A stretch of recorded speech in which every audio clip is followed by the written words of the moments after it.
عائشہ کے نانا نانی نے اسے کانوینٹ میں پڑھانے کے باوجود زیادہ بے باک انداز میں اس کی پرورش نہیں کی تھی۔ عائشہ کو انہوں نے گھر میں ایک ایسے مولوی سے قرآن پاک پڑھایا تھا جو کم فہم رکھنے والا روایتی مولوی نہیں تھا۔ وہ ایک اچھے ادارے کے طلبہ کو قرآن اور حدیث کی تربیت دیتا تھا۔ خود عائشہ کے نانا نانی بھی دین اور دنیا کی بہت سمجھ رکھتے تھے۔ وہ اعلیٰ تعلیم یافتہ تھے، ملنے جلنے کے شوقین، اعلیٰ طبقے سے تعلق رکھنے کے باوجود وہ دینی اور اخلاقی قدروں کے حساب سے قدامت پسند تھے، لیکن یہ قدامت پسندی دین کے ان معنوں میں نہیں تھی جو انہوں نے عائشہ کو دیا تھا۔ عائشہ آبدین ایک ایسے ماحول میں جہاں دین کی سمجھ بوجھ اور اس میں گہری دلچسپی کے ساتھ پیدا ہوئی تھی، جہاں پر حرام اور حلال کی تلواروں سے ڈرانے کی بجائے دلیل اور منطق سے اچھائی اور برائی سمجھائی جاتی تھی۔ شاید یہی وجہ تھی کہ عائشہ اپنے مذہب سے بے حد جذباتی لگاؤ رکھتی تھی۔ وہ 5 وقت نماز باقاعدگی سے پڑھتی تھی، حجاب بھی اوڑھتی تھی، روزے بھی رکھتی تھی، اپنے نانا نانی کے ساتھ حج بھی کر چکی تھی، لیکن اس کے ساتھ ساتھ وہ فنون لطیفہ کی ہر صنف میں بھی دلچسپی رکھتی تھی۔ پینٹنگز بنا لیتی تھی، اسکول میں پورے لباس کے ساتھ پیراکی کے مقابلوں میں بھی حصہ لیتی تھی، ہر وہ کام کر لیتی تھی جس میں اسے دلچسپی ہوتی اور جس کی اسے اپنے نانا نانی سے اجازت ملتی تھی۔ امریکی معاشرے کا حصہ نہ بننے کے باوجود نورین کو یہ تسلیم کرنے میں عار نہیں تھا کہ ان کی بیٹی کی تربیت بہت اچھی ہوئی تھی، اور اس کا سہرا اپنے والدین کو صرف وہی نہیں دیتی تھی، ان کے خاندان اور سسرال کے وہ سب لوگ دیتے تھے جو عائشہ سے کبھی مل چکے تھے۔ نورین نے اپنی بڑی دونوں بیٹیوں کو بھی بڑی توجہ اور محنت سے پالا تھا۔ انہوں نے انہیں امریکہ میں رہتے ہوئے اپنے کلچر اور مذہب سے جتنا قریب رکھنے کی کوشش کر سکتی تھی اتنا رکھا تھا، مگر ان کا زندگی گزارنے کا انداز بہت آزاد تھا، اور نورین کو یہ اس لیے کبھی قابل اعتراض نہیں لگا تھا کیونکہ ان کی بیٹیاں حدود و قیود سے کبھی آگے نہیں بڑھیں جو ان کے لیے کبھی پریشانی کا باعث بنتی۔ ان کے اطمینان کے لیے اتنا ہی کافی تھا کہ وہ نہ صرف تعلیمی لحاظ سے بہت اچھی تھی بلکہ امریکہ میں پلنے بڑھنے والی دوسری پاکستانی لڑکیوں کی نسبت ان کی زیادہ فرما بردار اور پرواہ کرنے والی تھی۔ لیکن انہیں ان دونوں میں اور عائشہ کی تربیت میں تب فرق سمجھ میں آتا جب عائشہ امریکہ ان کے پاس رہنے کے لیے آتی یا وہ پاکستان رہنے آتی۔ انہیں یہ احساس ہوتا کہ وہ بیٹی کی ماں ہیں۔ عائشہ ان کے آگے پیچھے پھرتی تھی، ان کے پاس بیٹھی رہتی، ان کی باتیں توجہ سے سنتی، ان کے لیے کھانے بناتی، اور اس سب کے بدلے میں اسے نورین سے کچھ بھی نہیں چاہیے ہوتا تھا۔ وہ یہ سب عادتاً کرتی تھی، اور یہ سب اس نے انہی والدین سے سیکھا تھا جو نورین کے ماں باپ تھے۔ نورین اپنے ماں باپ کے اس حوالے سے بے حد احساس مند اور ممنون تھی کہ انہوں نے اس کی بیٹی کی صرف تربیت ہی اچھی نہیں کی تھی بلکہ اسے بہت اچھے اداروں سے تعلیم دلوا رہے تھے کہ نورین کی خواہش تھی کہ عائشہ ڈاکٹر بنتی، کیونکہ ان کی بڑی دونوں بیٹیوں میں سے کسی کو میڈیسن میں دلچسپی نہیں تھی اور نہ ہی وہ ڈاکٹر بننا چاہتی تھی۔ عائشہ کو بھی میڈیسن میں بہت زیادہ دلچسپی نہیں تھی، اور شاید ماں کی خواہش نہ ہوتی تو وہ میڈیسن کی بجائے آرکیٹیکٹ بننا چاہتی۔ لیکن نورین کی خواہش کو مقدم سمجھتے ہوئے اس نے زندگی کے بہت سارے مقاصد بدل دیے تھے۔ شاید کہیں وہ اپنی ماں کی وہ خفگی بھی دور کرنا چاہتی تھی جو بار بار امریکہ جا کر بھی وہاں ایڈجسٹ نہ ہونے اور پھر واپس آنے پر وہ اپنی ماں کے دل میں پیدا کرتی رہی تھی۔ نورین اس لیے بھی اسے میڈیسن پڑھانا چاہتی تھی کیونکہ ان کا خیال تھا اگر عائشہ کو دوبارہ کبھی امریکہ آنا پڑا تو اس کے پاس ایک اچھی پروفیشنل ڈگری ہوگی تو اسے نوکری کے مسئلے نہیں ہوں گے۔ میڈیکل پڑھانے کا وہ خواب جو نورین نے اس کے لیے دیکھا تھا وہ عائشہ آبدین کی زندگی کا سب سے بھیانک خواب ثابت ہوا تھا۔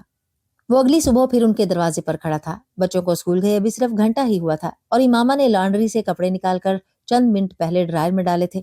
اسے آج گرات صاف کرنا تھا اور بیل بجنے پر اس کے بارے میں سوچتے ہوئے نکلی تھی تو اس نے ایرک کو سامنے کھڑا پایا تھا۔ امامہ نے دروازہ کھول دیا تھا لیکن وہ دروازے سے ہٹی نہیں تھی۔ ایرک نے ہمیشہ کی طرح اپنے مخصوص انداز میں سلام کیا تھا جو اس نے انہی سے سیکھا تھا۔ امامہ نے سلام کا جواب دیا لیکن وہ پھر بھی وہیں کھڑی رہی تھی، راستہ روکے اور اس پر نظریں جمائے۔ آپ اندر آنے کو نہیں کہیں گی؟ ایرک نے بالآخر کہا۔ تم اسکول نہیں گئے؟ امامہ نے اس کا سوال گول کرتے ہوئے جواباً اس سے پوچھا۔ نو، دراصل ایرک نے چند لمحے کوئی جواب ڈھونڈنے کی کوشش کی، پھر وہی جواب دیا جو وہ سمجھ رہی تھی۔ کیوں؟ میری طبیعت خراب ہے، ایرک نے نظریں ملائے بغیر کہا۔ طبیعت کو کیا ہوا؟ وہ نہ چاہتے ہوئے بھی یکدم نرم پڑی۔ مجھے لگتا ہے مجھے کینسر ہے، ایرک نے بے حد اطمینان کے ساتھ کہا۔ وہ کچھ لمحوں کے لیے ہکا بکا رہ گئی تھی۔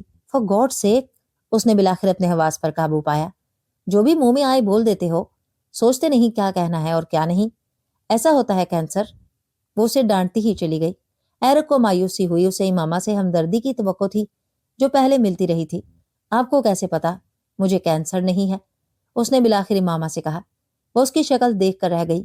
اس کی شکل بے حد معصوم تھی، چاکلیٹ براؤن چمکدار ریشمی بال جو کنگھی کیے بغیر بکھرے ہوئے تھے، اور اسی رنگ کی آنکھیں جو پہلے شرارت سے چمکتی رہتی تھی، اب ان میں ایک الجھن بھری اداسی تھی۔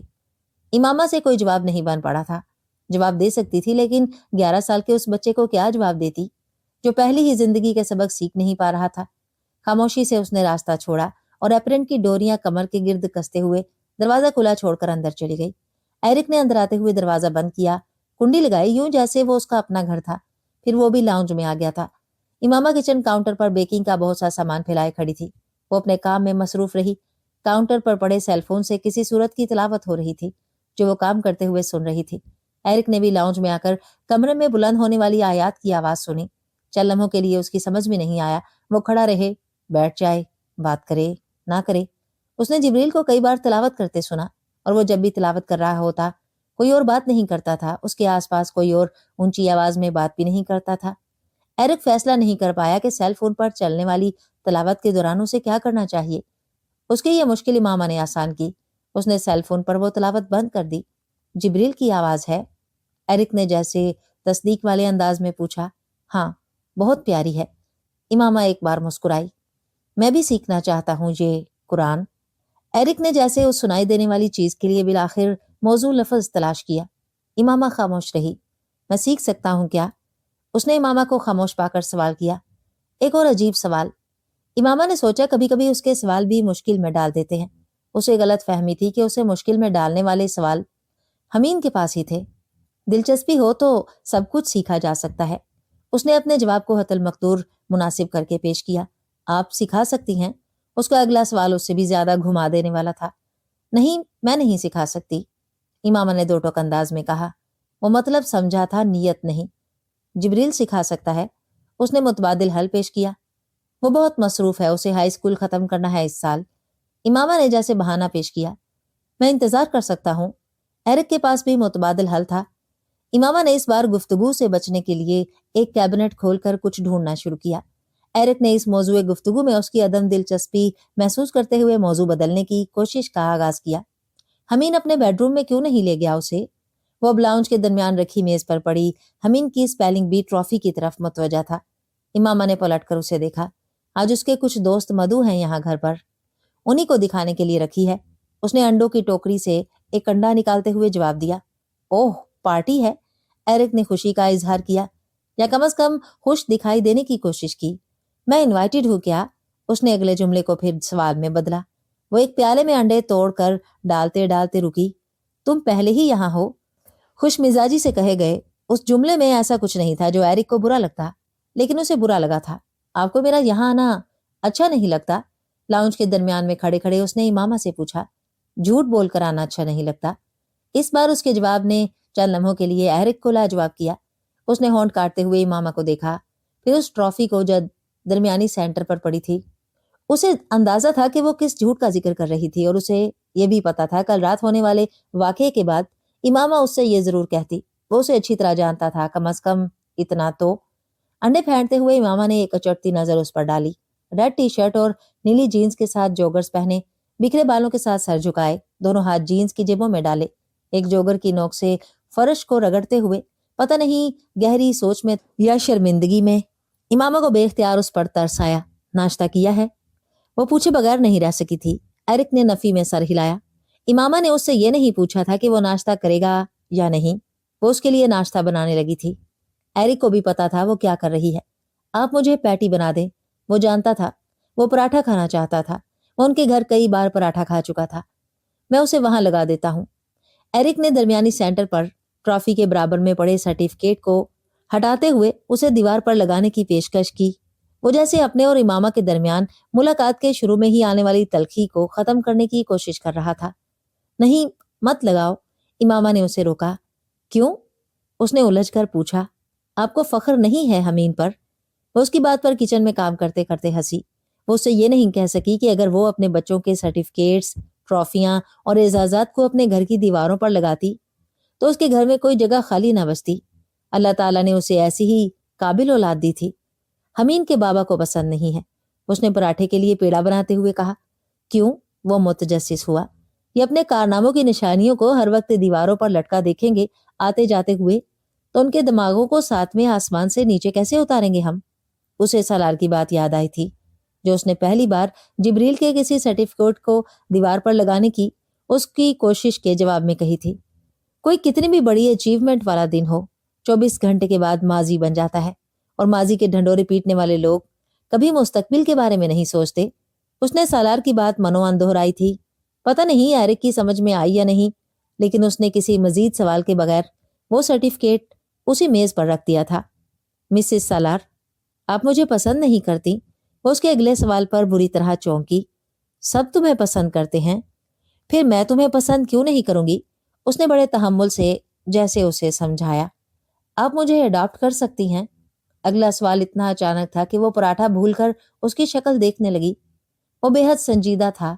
چند لمحوں کے لیے اس کی سمجھ میں نہیں آیا کہ وہ کیا کہے، پھر وہ ہنس پڑی تھی۔ ایرک کو اس کی ہنسی اچھی نہیں لگی۔ ایرک، تمہاری ممی ہیں، 2 بہن بھائی ہیں، ایک فیملی ہے، پلیز۔ ایرک نے کچھ بےتابی سے اس کی بات کاٹ کر جیسے پلیز کہہ کر اس کی منت کی تھی۔ تمہاری ممی تم سے بہت پیار کرتی ہیں ایرک، وہ کبھی بھی تمہیں کسی دوسرے کو نہیں دیں گی، اور تمہیں ان کے ہوتے ہوئے کسی دوسرے کے پاس جانے کی ضرورت بھی نہیں ہے۔ امامہ نے اسے سمجھانے کی کوشش کی تھی۔ ممی کے پاس ایک بوائے فرینڈ ہے، وہ جلدی ان سے شادی بھی کر لیں گی، کیا آپ تب مجھے اڈاپٹ کر سکتی ہیں؟ اس نے جیسے اس مسئلے کا بھی حل نکالا تھا۔ تم کیوں چاہتے ہو ہمارے پاس آنا؟ وہ پوچھے بغیر نہیں رہ سکی۔ کیونکہ یہ مجھے گھر لگتا ہے۔ بہت مختصر جملے میں اس بچے کا ہر نفسیاتی مسئلہ چھپا تھا۔ وہ کس تلاش میں کہاں کہاں پھر رہا تھا۔ امامہ کا دل اور پگھلا، مگر کچھ باتیں ایسی ہوتی ہیں جن کا کوئی حل نہیں ہوتا، چاہے عقل کی ہر کنجی لگا لے، کچھ تالے نہیں کھلتے۔ تم اپنی ممی کو چھوڑ کر ہمارے پاس آنا چاہتے ہو، یہ تو اچھی بات نہیں ہے۔ امامہ نے جیسے جذباتی بلیک میلنگ کی کوشش کی تھی۔ ممی مجھے چھوڑ دیں گی، میں نے آپ کو بتایا ہے نا، ان کا بوائے فرینڈ ہے۔ ایرک کے پاس اس جذباتی حربے کا جواب تھا۔ وہ شادی کر لیں، بوائے فرینڈ کے ساتھ رہنے لگیں، کچھ بھی ہو تم ان کے بیٹے ہی رہو گے، تم سے ان کی محبت کم نہیں ہوگی، وہ تمہیں اور تمہارے دونوں بہن بھائیوں کو اپنی زندگی سے نکال نہیں سکتی۔ اس نے کیرولین کی وکالت کر کے ایرک کی مایوسی کو جیسے اور بڑھایا۔ میں انایا سے شادی کرنا چاہتا ہوں۔ اس کے اگلے جملے نے امامہ کا دماغ جیسے گھما دیا تھا۔ وہ اگلے کئی لمحے بول ہی نہیں سکی تھی۔ وہ ان لوگوں سے اٹیچڈ تھا، ان لوگوں کو پسند کرتا تھا، لیکن وہ اس انداز میں ان کے خاندان کا حصہ بننے کی کوشش کر سکتا تھا، ان کے خاندان کا حصہ بننے کا سوچ سکتا تھا۔ اس کا اندازہ اسے نہیں تھا، یہ بھی نہیں ہو سکتا۔ اس نے بالآخر اس سے کہا، کیوں؟ وہ بے تاب ہوا۔ تم ابھی اس طرح کی باتیں کرنے کے لیے بہت چھوٹے ہو۔ اس سے زیادہ مناسب جواب نہیں سوجھا تھا۔ جب میں بڑا ہو جاؤں گا تب شادی کر سکتا ہوں اس سے۔ نہیں، اس بار اس نے صاف گوئی سے کہا۔ کیوں؟ وہ اتنی آسانی سے ہار ماننے والا نہیں تھا۔ اس سے شادی کیوں کرنا چاہتے ہو تم؟ وہ پوچھے بغیر نہیں رہ سکی۔ کیونکہ میں اسے پسند کرتا ہوں، لیکن ہو سکتا ہے وہ تمہیں اتنا پسند نہ کرتی ہو کہ تم سے شادی کرنے پر تیار ہو جائے۔ ایرک کے چہرے پر ایک رنگ آ کر گزر گیا۔ کیا اس نے آپ سے ایسا کہا؟ اس نے ایک بچکانا سوال کیا تھا۔ نہیں، اس نے مجھ سے نہیں کہا، وہ بہت چھوٹی ہے، تمہیں پسند یا ناپسند کرنے کے بارے میں وہ بھی سوچ نہیں سکتی۔ لیکن میں تم سے کہہ رہی ہوں ایرک کہ اس طرح کی باتیں کرنا اور سوچنا چھوڑ دو، ورنہ شاید ہمارے لیے تم سے ملنا جلنا ممکن نہیں رہے گا۔ وہ نہ چاہتے ہوئے بھی کچھ ترش ہوئی تھی، اور یہ ضروری تھا، وہ نہیں چاہتی تھی وہ ایسی کوئی بات انایا سے بھی کرے۔ آپ مجھ سے خفا نہ ہوں، اگر آپ ایسا نہیں چاہتی تو میں انایا سے شادی نہیں کروں گا، لیکن میں اس سے پیار کرتا ہوں۔ ایرک اس کی خفگی سے کچھ پریشان ہوا، لیکن پھر بھی اسے اپنے دل کی کیفیت بتائے بغیر نہیں رہ سکا۔ وہ بے اختیار لمبی سانس لے کر رہ گئی۔ وہ اس معاشرے کے وہ چیلنجز تھے جو اس سمیت ہر مسلمان ماں کو ڈراتے تھے۔ تم کیا کر سکتے ہو انایا کے لیے؟ اس نے بے حد سنجیدگی سے ایرک سے پوچھا۔ سب کچھ، اسے وہی جواب ملا جس کی اسے توقع تھی۔ اوکے، پھر اسکول جاؤ، باقاعدگی سے دل لگا کر پڑھو، اپنا کوئی کیریئر بناؤ۔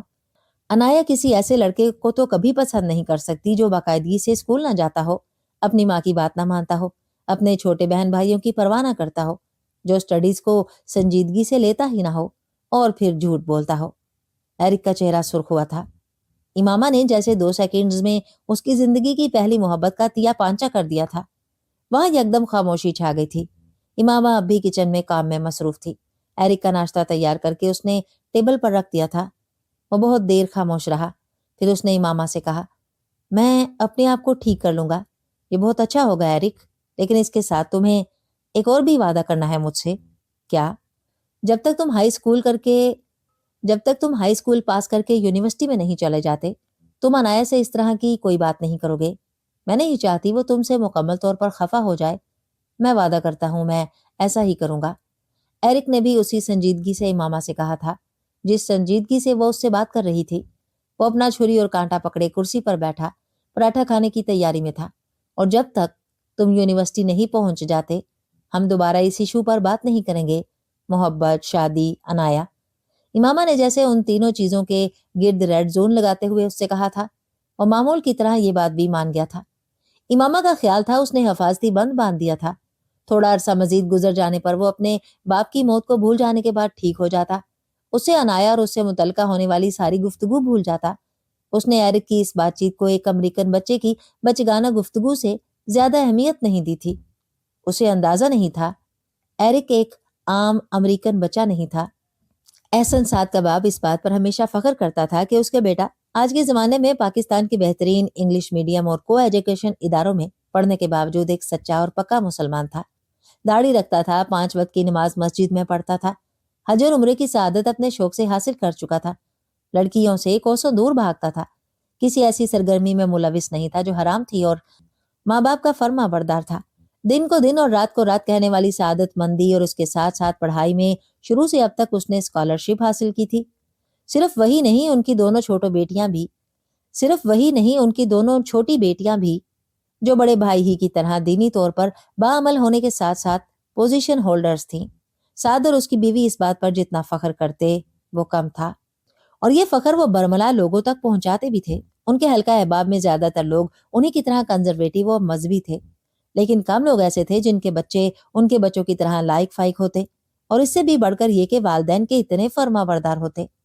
ان کا گھر ان کے سوشل سرکل میں ایک آئیڈیل گھر سمجھا جاتا تھا، ایسا آئیڈیل گھر جیسا گھر اور فیملی سب بنانا چاہتے، لیکن یہ صرف اس کی ماں کا خاندان تھا جو اس آئیڈیل گھر کی کھوکھلی بنیادوں سے واقف تھا، اور احسن سعد کے باپ کو پسند نہیں کرتا تھا۔ سعد نے ایک بہت امیر اور اچھے خاندان میں شادی کی تھی، لیکن اس کے بعد اس نے اپنی بیوی کو ایک اچھی اور نیک مسلمان عورت بنانے کے لیے جو کچھ کیا تھا وہ اس کے خاندان سے پوشیدہ نہیں تھا۔ اگر شادی کے پہلے ہی سال احسن پیدا نہ ہو گیا ہوتا تو اس کی بیوی کے ماں باپ اپنی بیٹی کی علیحدگی کروا چکے ہوتے۔ کئی بار احسن کی پیدائش کے بعد بھی معاملات اس حد تک جاتے رہے کہ طلاق ہو جاتی، لیکن سعد اور اس کے گھر والوں کا شور شرابہ ہمیشہ انہیں کمزور کر دیتا۔ سعد اپنی بیوی کو ایک باحجاب، فرما بردار، دین سے قریب اور دنیا سے دور رہنے والی بیوی بنانا چاہتا تھا، اور یہ وہ مطالبہ تھا جو وہ مذہب کا نام استعمال کرتے ہوئے کرتا تھا۔ سعد میں اس کے علاوہ کوئی خرابی نہیں تھی کہ وہ اپنی بیوی کو اس سانچے میں ڈھالنے کے لیے ہر حربہ استعمال کر سکتا تھا، گالم گلوچ سے لے کر مار کٹائی تک، اور ماں باپ کے گھر جانے پر پابندی لگانے سے گھر میں قید کر دینے تک، اور خاندانوں کے بڑے جب بھی ان مسائل پر اکٹھے ہوئے سعد اپنے ہر رویے کا جواز اسلام سے لے کر آتا۔ وہ شوہر تھا، بیوی کو اپنے طریقے سے اختیار کروانا نہیں چاہتا تھا، اسلامی طریقے پر رکھنا چاہتا تھا۔ کیا بیوی کے خاندان اپنی بیٹی کو بے راہ رو دیکھنا چاہتا تھا؟ اس کی بیوی کے میکے والوں کے پاس ہزاروں دلیلوں کے باوجود سعد کے قرآن و حدیث اور مذہبی حوالوں کا جواب نہیں تھا۔ روشن خیال، پڑھے لکھے تھے، مگر ان کے پاس صرف دنیاوی تعلیم تھی۔ ان کے پاس دین کا علم ہوتا تو وہ سعد کے قرآن و حدیث کے حوالوں کا سیاق و سباق بھی اسے بتا دیتے۔ سعد کی بیوی اس سے عمر میں چھوٹی تھی، اور ہر بار اس کے گھر والے اسے کچھ اور وقت صبر اور برداشت کے ساتھ گزارنے کا کہتے، اور سعد کی کچھ اور فرما برداری اختیار کرنے کی نصیحت کرتے۔ ان سب کا خیال تھا وقت گزرنے اور بچے ہونے کے ساتھ ساتھ سعد بدلتا جائے گا۔ وقت گزرنے کے ساتھ سعد نہیں بدلا، اس کی بیوی بدلتی چلی گئی تھی۔ اس نے ذہنی طور پر یہ مان لیا تھا کہ وہ شادی سے پہلے واقعی اسلام سے دور تھی، اور دین کی تعلیمات وہی تھی جو سعد اس کے کانوں میں ڈالتا تھا، اور اسے وہی کرنا چاہیے تھا جو اس کا شوہر کہتا تھا۔ ویسا پردہ، ویسی خدمت، ویسی فرما برداری۔ ایک اسٹیج وہ آ گیا تھا جب دونوں میاں بیوی سوچ کے حساب سے ایک جیسے ہو گئے تھے۔ اس کی بیوی بھی سعد کی طرح لوگوں پر اپنے فتوے نافذ کرنے لگی تھی، اور دوسروں کے بارے میں اپنے فتووں کا کھلا اظہار کرتی تھی۔ وہ کسی کی ذرا بھی ایسی چیز کو برداشت نہیں کر پاتی تھی جو اسے غیر اسلامی لگتی۔ ان کا خیال تھا اسلام انہیں اس کا حکم دیتا تھا کہ جو علم ان کے پاس ہے وہ دوسروں تک پہنچائیں، جو خلاف اسلام کام وہ روک سکتے ہیں اسے روک دیں، جسے برا کہہ سکتے ہیں اسے برا نہ کہیں، بلکہ سب کے سامنے اس طرح ملعون کریں کہ اگلا شرم سے پانی پانی ہو جائے۔ اسلام میں حکم کے علاوہ حکمت نام کی بھی ایک وہ اس سے ناواقف تھے۔ وہ میاں بیوی اس بات پر شکر ادا کرتے تھے کہ اللہ نے انہیں یہ توفیق عطا کی کہ وہ لوگوں کو کھینچ کھینچ کر مذہب کی طرف لا رہے تھے، راہ ہدایت کی طرف راغب کر رہے تھے۔ ان دونوں کی ازدواجی زندگی میں اگر کسی بات پر ان کا کبھی اتفاق ہوا تھا تو وہ صرف یہی ایک بات تھی۔ ان دونوں میاں بیوی کے درمیان کسی اور چیز پر زندگی میں کبھی اتفاق نہیں ہوا تھا، مگر ساتھ کی بیوی ہر اس چیز پر جو اس کے شوہر کو ناگوار گزرتی تھی صرف خاموش رہنا سیکھ گئی تھی۔ خاموشی اختیار نہ کرنے اور اختلاف رائے کرنے کا نتیجہ وہ شادی کے ابتدائی سالوں میں بہت بری طرح بھگت چکی تھی۔ اس کے اور سعد کے درمیان اتنے سال گزر جانے کے باوجود، اس قدر مذہبی ہم آہنگی کے باوجود محبت نہیں تھی، لیکن 80% پاکستانی جوڑوں کی طرح وہ اس کے بغیر بھی رشتہ تو چلاتے ہی آ رہے تھے۔ اگر ایک دوسرے سے محبت نہ ہونے نے ان کے لیے ساتھ رہ تو اس مشکل کو آسان اس مشترکہ نفرت نے کر دیا تھا جو وہ میاں بیوی ہر اس شخص سے کرتے تھے جو ان کی زندگیوں اور ذہنوں میں موجود اسلام کے تصور پر پورا نہیں اترتا تھا۔ وہ دونوں میاں بیوی اپنے خاندان اور حلقہ احباب میں پسند نہیں کیے جاتے تھے، حالانکہ ان دونوں کا خیال تھا کہ وہ دونوں بے حد خوش اخلاق اور سب کی ضرورت میں ان کے کام آنے والے تھے۔ لیکن کہیں نہ کہیں اسلام کے اس کٹر تصور نے جو وہ دوسروں پر ٹھونسنا چاہتے تھے، لوگوں کے لیے ان کو کسی نہ کسی حد تک ناقابل برداشت بنا دیا تھا، اور وہ اس ناپسندیدگی سے ناواقف نہیں تھے۔ لیکن ان کا خیال تھا، بلکہ انہیں یقین تھا کہ وہ نیکی کی بات پھیلانے والے ہیں، اور اگر اس کی وجہ سے لوگ ان سے کٹتے ہیں تو اللہ انہیں اس کا اجر دے گا۔ احسن سعد نے ایک ایسے گھر میں پرورش پائی تھی جہاں پر اس کے ماں باپ نے اسے لوگوں کو اسی کسوٹی پر پرکھنا سکھایا تھا جن پر وہ خود دوسروں کو پرکھتے تھے۔ اس نے ماں باپ کے درمیان ہر طرح کا جھگڑا بچپن میں ہی دیکھ لیا تھا، اور اس نے سیکھا تھا کہ شوہر اور بیوی کا تعلق ایسا ہی ہوتا ہے اور ہونا چاہیے، حاکم اور محکوم کا، برتر اور کمتر کا، کفیل اور مکفول کا، عزت اور احترام کا نہیں، پیار اور محبت کا بھی نہیں۔ مرد کی ساری عزت اور غیرت اس کے گھر کی عورت کے کردار اور عمل سے ڈوبتی ہے، اس کے اپنے عمل اور کردار سے نہیں۔ ایک امریکن نیشنل اور وہاں سے اعلیٰ تعلیم یافتہ باپ نے احسن سعد کو جو پہلا سبق پڑھایا تھا وہ یہی تھا۔ احسن سعد کو کچھ چیزیں ناپسند تھی۔ ناپسندیدگی ایک چھوٹا لفظ تھا، یہ کہنا زیادہ مناسب تھا کہ اسے کچھ چیزوں سے نفرت تھی، اور ان چیزوں کی فہرست میں ماڈرن عورت اور امریکہ سر فہرست تھے۔ باپ کی طرح وہ دنیا میں تمام انتشار اور گناہ کی وجہ انہی دو کو قرار دیتا تھا۔